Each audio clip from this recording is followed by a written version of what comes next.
জয় গুরু, বন্দে পুরুষোত্তমম।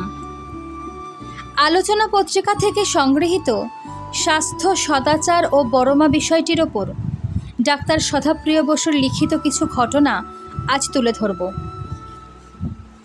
স্বাস্থ্য আমার ব্যস্ত হল সুস্থ হবার তরে, সুস্থ থাকার আচরণই সদাচার। তাই সদাচার পালন করো, সুস্থ থাকো।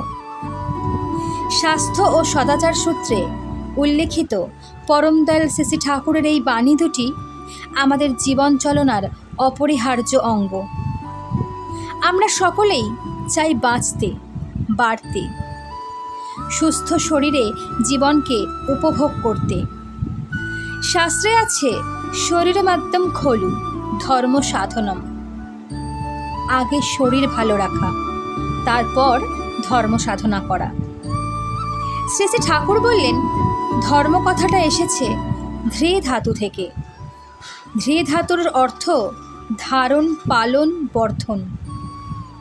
অস্তিত্বকে যা ধরে রাখে সংবর্ধনার সাথে, তাই ধর্ম। ধর্ম পালন করতে গেলে তাই প্রথমেই আসে স্বাস্থ্য ভালো রাখার কথা, যাতে শরীর হয় সহনপটু, শক্ত সমর্থ ও রোগমুক্ত।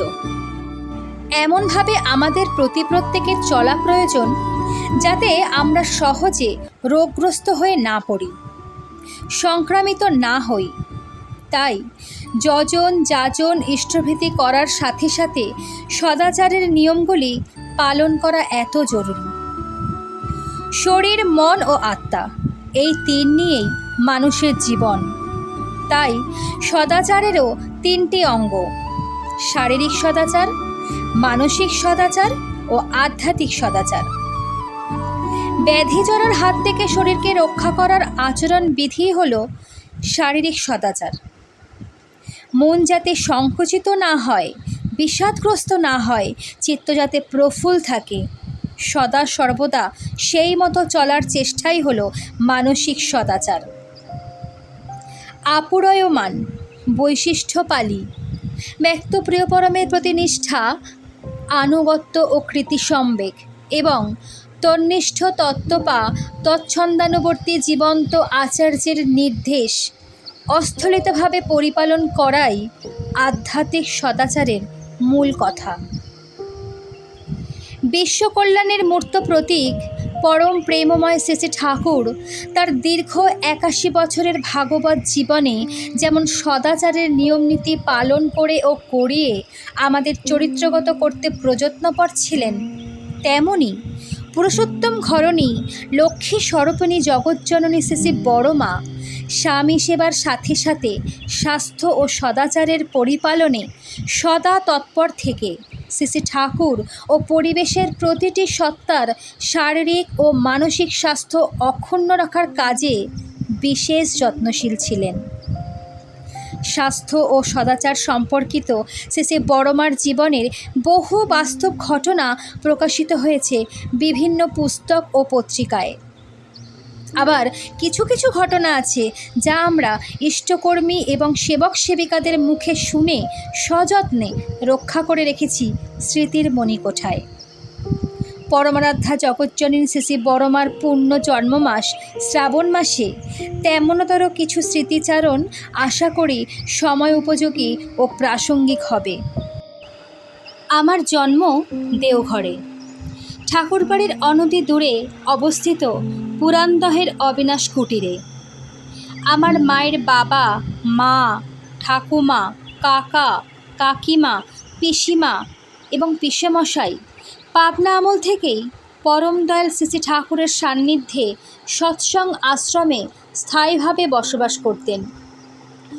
জন্ম জন্মান্তরের স্বীকৃতির ফলে এমনতর এক পরিবারে জন্মগ্রহণ করায় অতি শৈশবকাল থেকে পরম প্রেমময় শ্রী শ্রী ঠাকুর ও পরমারাধ্যা শ্রী শ্রী বড়মার ঘনিষ্ঠ সান্নিধ্য লাভের দুর্লভ সুযোগ পেয়েছিলাম আমি। 12 বছর বয়স পর্যন্ত শ্রী শ্রী ঠাকুর ও 14 বছর বয়স পর্যন্ত শ্রী শ্রী বড়মার বহু দিব্যলীলা দেখা ও শোনার সুযোগ পেয়েছি। যা আমাদের জীবন বৃদ্ধির সহায়ক ও স্বাস্থ্য সদাচার সম্পর্কিত। বাড়িছড়া শাওনের এমনতর এক সুন্দর দিনে স্মৃতির সরণি বেয়ে বহু কথা, বহু ঘটনা আগোছলভাবে ভিড় করছে মনের আঙিনায়। এখানে আমি বলতে ডাক্তার সদাপ্রিয় বসু তার জীবনের কিছু কথা তুলে ধরছেন।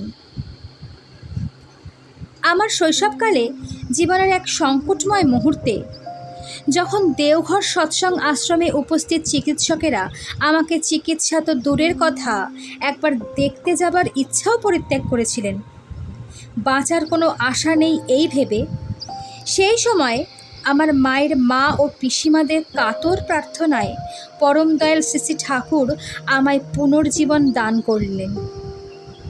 তখনকার মতো সুস্থ হলেও ছোটবেলা থেকেই আমি ছিলাম রুগ্ন ও দুর্বল প্রকৃতির।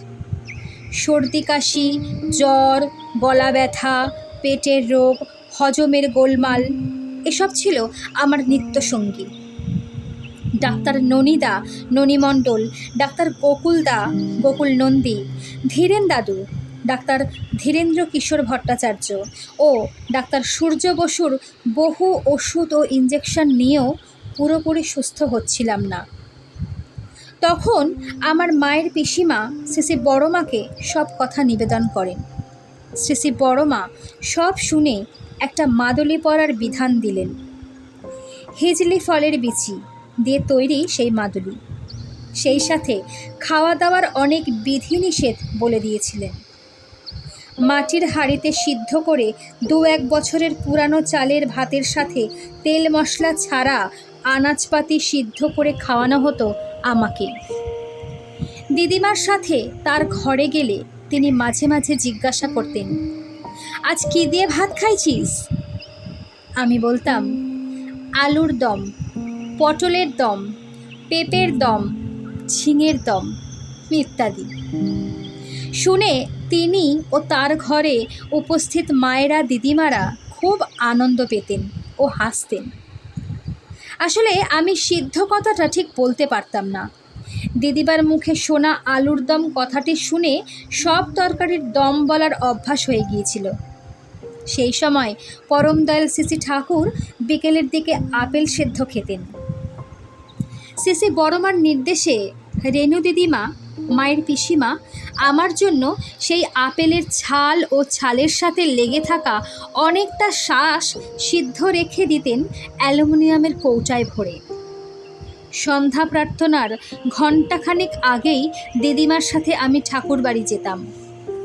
শ্রী ঠাকুরের ভোগের ঘরের উল্টো দিকে রেণু দিদিমার ঘরে গিয়ে সেই আপেল সেদ্ধ এবং খোসার সঙ্গে লেগে থাকা শ্বাস খেয়ে মুখ হাত ধুয়ে ঠাকুরের পার্লারে যেতাম প্রার্থনা করতে। শ্রাবণ মাসের পরেই ভাদ্র মাসে শ্রী বড়মা ঠাকুর ঘরের সব চাদর বিছানা, বালিশ, শতরঞ্জি রোদে দিতেন। শ্রী ঠাকুর বলতেন, ভাদ্র ও পৌষ মাসে রোদের কিরণে আলট্রাভায়োলেট রে বেশি থাকে, তাই সব জিনিস রোদে দিলে শীঘ্র জীবাণুমুক্ত হয়। এই রোদে দেওয়ার কাজে আমার মায়ের পিসিমা ও ঠাকুমা সহায়তা করতেন। মায়ের ঠাকুমা বিধুমুখী দেবী আরও একটা কাজ খুব সুচারুভাবে করতেন শ্রী বড়মার নির্দেশ মতো, শ্রী ঠাকুরের কাপড় কুচিয়ে রাখা। শ্রী ঠাকুর এক বিশেষভাবে কুচিয়ে রাখা কাপড় পরতে পছন্দ করতেন। শ্রী বড়মা নিজে হাতে বা কখনো কোনো সেবিকাকে দিয়ে সেগুলি কুচিয়ে বা গুছিয়ে রাখতেন। বিভিন্ন আর্তপীড়িত মানুষের চিকিৎসার জন্য দয়াল ঠাকুর মাঝে মাঝে এমন অনেক জিনিসের খোঁজ করতেন যা সহজলভ্য নয়। যেমন দীর্ঘদিনের সর্দি কাশির জন্য পুরনো তেঁতুল, পুরাতন আমাশার চিকিৎসার জন্য থৈকল নামে এক বিশেষ ফল, অথবা পেটে ব্যথার জন্য তেলাকচু পাতা।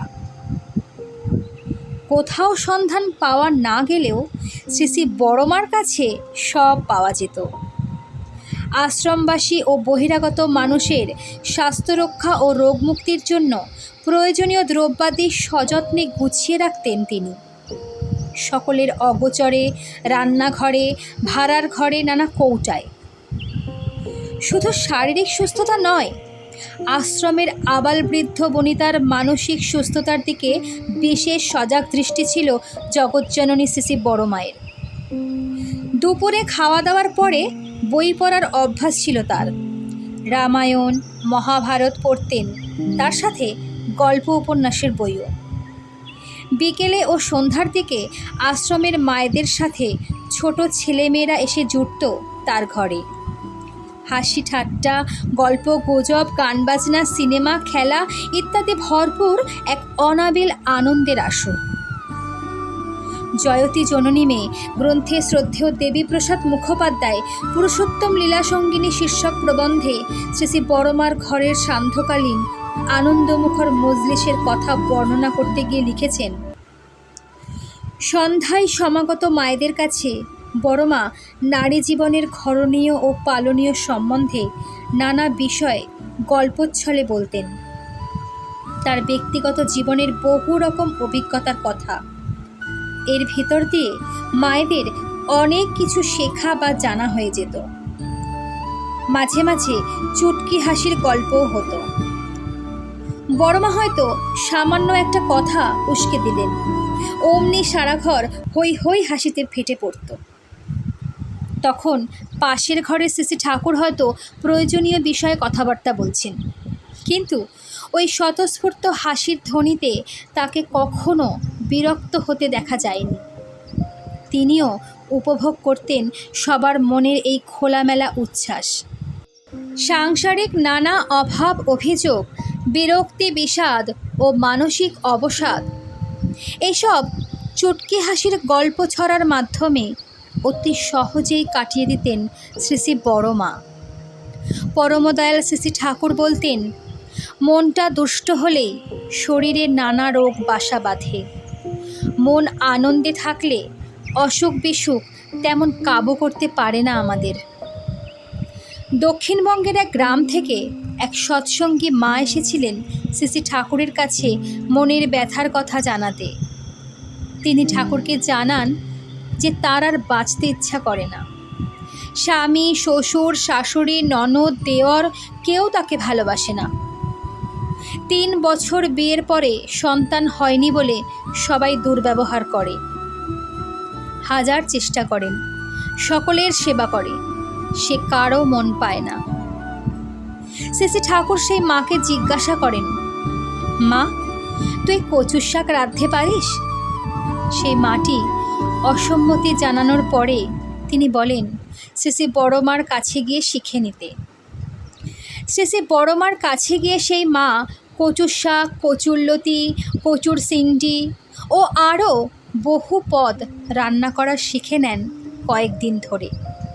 সেই সঙ্গে শ্রী বড়মার কাছে স্বামী সেবা ও গুরুজনদের সেবার কৌশলও শিখে নেন। 1.5-2 বছর পরে সেই মা আবার আশ্রমে এলেন সন্তান কোলে নিয়ে। মন আনন্দে ভরপুর, সবসময় মুখে হাসি।